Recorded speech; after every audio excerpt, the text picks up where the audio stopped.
دارنګي چې کله دی اودس وکړو په ښې طریقې سره، اودس دې وکړو په ښه شان سره، نو حدیث مبارک کې راځي نبی علیه الصلاۃ والسلام فرمایي وای کوم انسان چې اودس وکي او د اوداسه نه وروسته دا دعا وایي اشهد ان لا اله الا الله وحده لا شریک له واشهد ان محمدا عبده ورسوله. اسانه دعا ده کنه. کوم انسان چې په ښې طریقې سره اودس وکړو او د اوداسه نه وروسته دا دعا ویله اشهد ان لا اله الا الله وحده لا شریک له واشهد ان محمدا عبده ورسوله، نو حدیث مبارک کې راځي نبی علیه الصلاۃ والسلام فرمایي فتحت له ابواب الجنه الثمانیه، الله تبارک وتعالی د دې لپاره د اتو وړو جنتونو دروازې کولو کی، دا ټول جنتونو دروازې دته کولو شي او وویل شي دته چې کومه دروازه باندې داخليږي پاغه باندې داخل شه، چې کومه دروازه ستا خوښه پاغه باندې داخل شه. نو چې کله دی اودس وکړو د اوداسه نه وروسته دا دعا ضرور وایا اشهد ان لا اله الا الله وحده لا شریک له واشهد ان محمدا عبده ورسوله، چې دا دی وی اسمان له اعلان کېږي ستا د پاره د جنت اته دروازې کولو شي.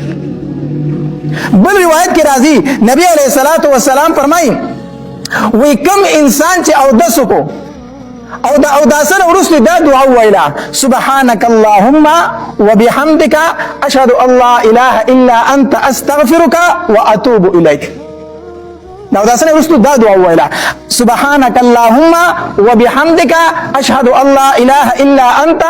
استغفرك واتوب اليك، چې دا دعا ویله نبی علیه الصلاۃ والسلام فرمایي الله تبارک وتعالی فرشتو ته وایي دا کوم الفاظ چې ویل دا ولیکئ، دا کوم الفاظ چې دا ویلو دا ولیکئ او دا زما د عرش تلاندې محفوظ وساتئ، زما د عرش تلاندې دا الفاظ کېدوئ چې کله ورځ د قیامت شي د دې بدلې به ورله بیا زه ورکوم چې زما د شان سره څومره ښایي، هغه بیا زما مرضي ده زما خوښه ده چې دته د دې زه څومره بدله ورکوم، خو دا الفاظ چې دا وایي دا ورله د عرش تلاندې محفوظ کېده محفوظ کېده. نو به هر حال اودس دا په ښې طریقې سره په کار دی. مونږ اودسونه کوو خو دلته لګیا یو اودس کوو دلته دوه تنه د یو بل سره خبرې کوو، نو دلته کې اوبه هم ضایع کېږي اوبه هسې بهیږي او دلته کې د اوداسه چې کوم ثوابونه دي د هغې نه هم محرومه شو،